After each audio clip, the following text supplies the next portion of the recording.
Fatigue is delayed when you ingest glucose solution. Anyone come up and write that on the board? Shannon, so you come up.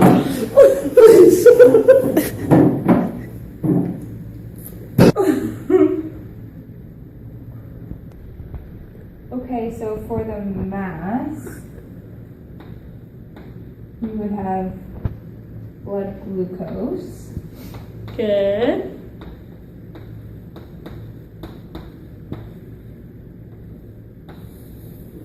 And the inflow would be the exogenous glucose that you're drinking. Yep.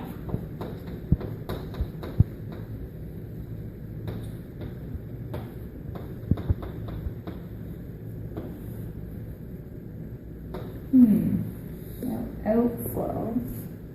Would that be what your muscles taking up? The glucose your muscles taking up? Exactly. Perfect.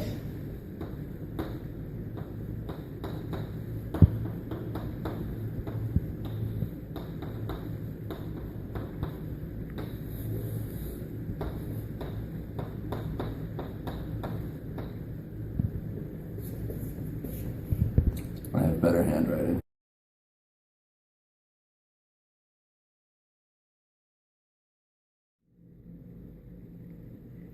The effects of glucose intake. Let's try to figure that problem out. Aha! I got it! Go ahead.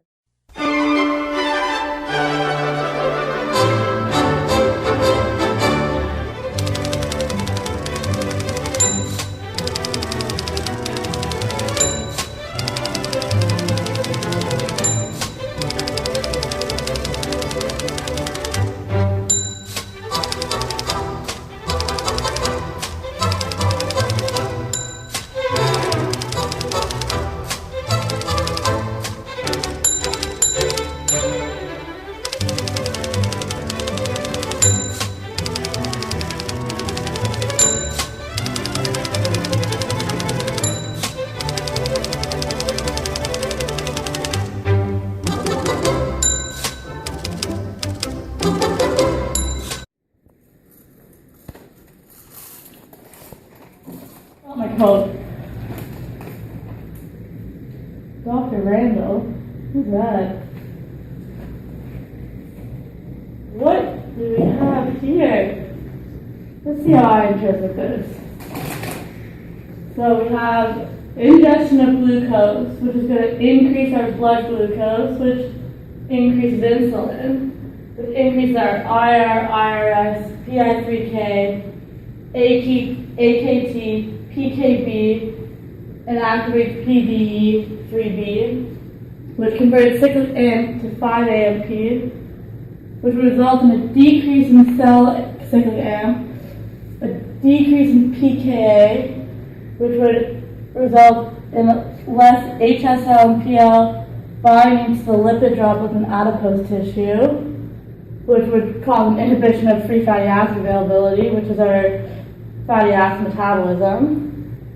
And we can see that PI3K activates RAC to bind to the GLUT4 pool, while AKT removes AS160, which means we have more GLUT4 being able to translocate and into the membrane of the muscle, which allows more glucose to go into our muscle, which it causes an increase in glucose in the muscle, which results in an increase in glucose in our muscle, which in the end will result in a decrease in hepatic glucose release, a decrease in free fatty acid use, and an increase in energy for later, which means that we're using our exogenous glucose first, and will delay the onset of fatigue. Okay, we are now here to test out the theories of exogenous glucose intake during exercise. So I have some water and a glucose drink. We're going to give one to each participant and watch the effects of fatigue and performance. And they're going to be swimming at about 75% of their VO2 max.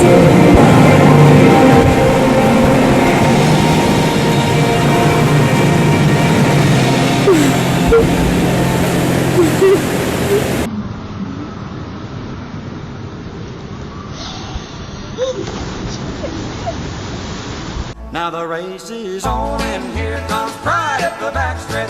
Heartaches are going to the inside. My tears are holding back. They're trying not to fall. Alright, who do you think has the glucose one? I feel good. Turns out Batter has a glucose drink, exogenous glucose. Morris is a little unfortunate and is feeling the effects. Good job, man.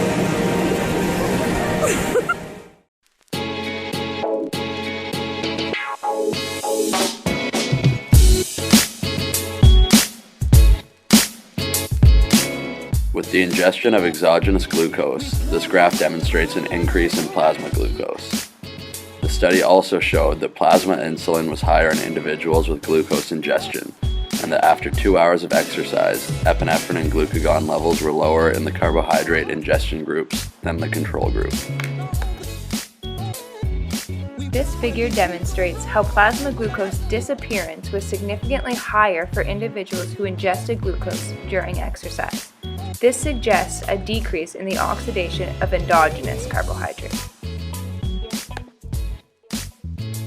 As pictured here, the infusion of glucose decreased hepatic glucose production during exercise at 69% VO2 max. This ingestion of exogenous carbohydrates suppressed hepatic glucose production to near basal levels.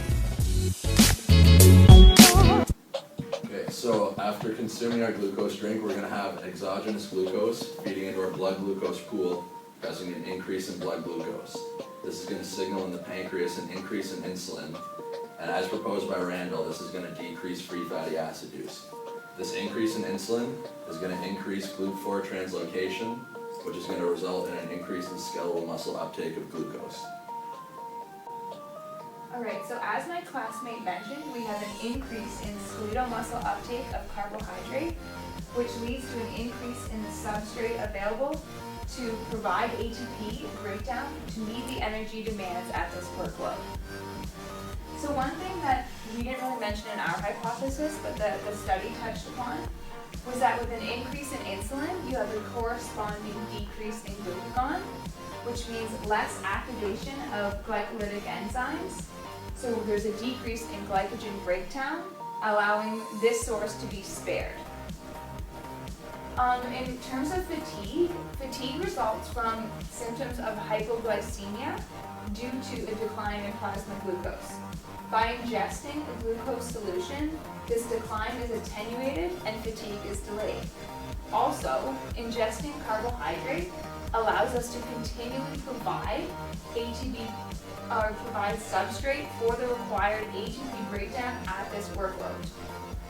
In contrast, if water was ingested, the concentration of substrate may limit ATP production in meeting exercise demands, which in turn will either force us to reduce the intensity and or limit the duration of exercise that we can perform at this workload.